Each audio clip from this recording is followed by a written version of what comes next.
Welcome to Employment Law This Week. I'm George Whipple. We're coming to you from Epstein Becker Green's annual Workforce Management Briefing in New York City. My colleagues from all over the nation have gathered here to share their insights on the latest in labor and employment law. And we thought it was an excellent opportunity to hear from them, what they're seeing in the market and what they're discussing here today. Our panel today was about evolving DEI. It's a very big topic, particularly now. It's also an ever-changing topic. One of the things we talked about actually in both of our panels is how the silver lining of this period is that there's going to be less likely to be empty DEI promises. Companies are not splashing things on their recruitment materials or up on their website that really are empty and devoid of substance. Now, if you have a company that's investing in this process, they're having tough conversations internally. They're doing it much more thoughtfully in a lot of instances and with a lot of foresight and a lot of resources from leadership. A bunch of us, 2 in-house people and then 2 people from Epstein Becker Green, talked about investigations, pitfalls, do's and don'ts. But largely we had just a conversation about how our practices differ in the area. I thought what was most interesting is what do they do when they initially get a complaint and they don't think it has any substance to it? How do you deal with that? Do you initially probe it? Do you not probe it? And I thought what was interesting is that in contrast to me, some of the panelists viewed everything as an investigation. So they feel like they investigate everything. So it wasn't the question of do you investigate or not, but we investigate everything, but how far do you go? And I thought that was an interesting difference in perspective. What I'm hearing from clients is that by far the biggest issue right now is return to the office.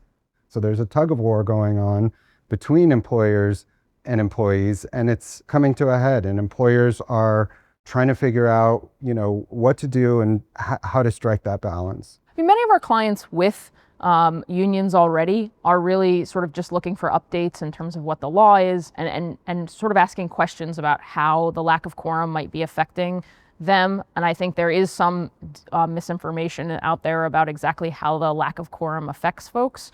So a lot of it is just providing that information about what it means, how it works, and what the effect on board processes are. For some clients, they want to get an update on what we're seeing with union strike activity, union organizing activity. And so we like to talk to clients about what we're seeing so that they can be prepared. What I'm really seeing are questions about compliance with diametrically opposed and overlapping state laws. Many of our clients have employees in multiple states, if not all 50 states. And so really they're here to find out how to comply with laws in all of those states while still managing to push forward business operations.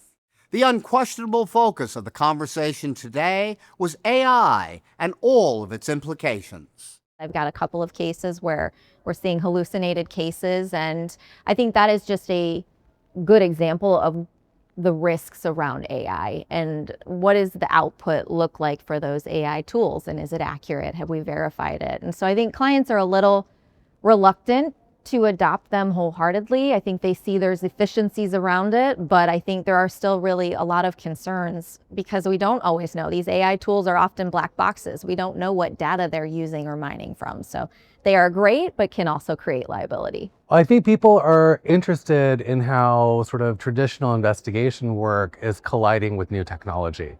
So do you conduct investigations over Zoom? Are there some that you don't conduct over Zoom? Because you have Zoom as an option when you go in person, is that communicating something to the subjects? Is it more intimidating?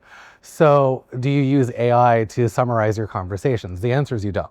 But how technology sort of is now colliding with this traditional practice has been very interesting. Thank you to all of my colleagues for sharing their insights, and thank you very much for watching. We'll see you next time. This podcast is presented by Epstein Becker Green, PC. All rights are reserved.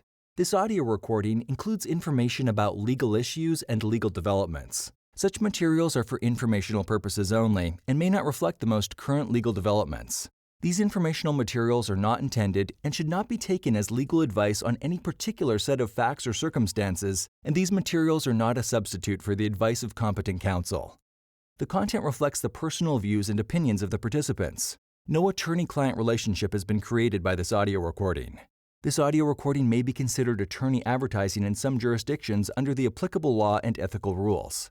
The determination of the need for legal services and the choice of a lawyer are extremely important decisions and should not be based solely upon advertisements or self-proclaimed expertise. No representation is made that the quality of legal services to be performed is greater than the quality of legal services performed by other lawyers.